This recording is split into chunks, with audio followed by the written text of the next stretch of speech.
అందరికీ నమస్కారం.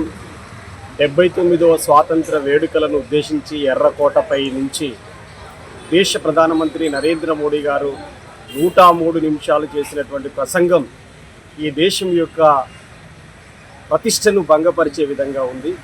ఈ దేశ స్వాతంత్ర ఉద్యమంలో అసువులు బాసినటువంటి అమరవీరుల్ని అవమానించినట్టుగా ఉపన్యాసం ఉన్నది.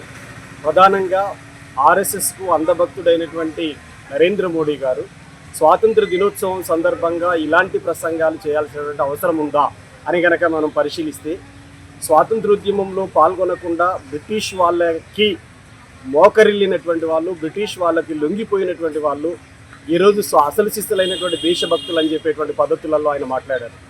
శ్యామ్ ప్రసాద్ ముఖర్జీ గురించి మాట్లాడాడు, హెడ్గేవార్ గురించి మాట్లాడాడు, సావర్కర్ గురించి మాట్లాడారు. వీరెవరు కూడా స్వాతంత్రోద్యమంలో తుదకంట నిలబడ్డటువంటి వాళ్ళు కాదు. మొదట్లో స్వాతంత్రోద్యమంలో పాల్గొన్నప్పటికీ బ్రిటిష్ వాళ్ళు పెట్టేటువంటి నిర్బంధానికి తట్టుకోలేక బ్రిటిష్ వాళ్ళ యొక్క మోచేతి నీళ్ళు తాగడానికి వాళ్ళని క్షమాభిక్ష కోరినటువంటి వాళ్ళు స్వాతంత్ర సమరయోధులు ఎలా అవుతారు?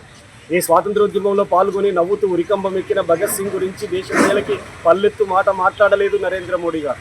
ఈ దేశ స్వాతంత్ర పోరాటంలో అల్లూరి సీతారామరాజు ఆయన మోకాలు మీద కాలిస్తే కాదురా నేను చనిపోయేది అని చెప్పి గుండెను ఎదురొడ్డినటువంటి వీర యోధుడిని గురించి స్మరించినటువంటి దాఖలాలు.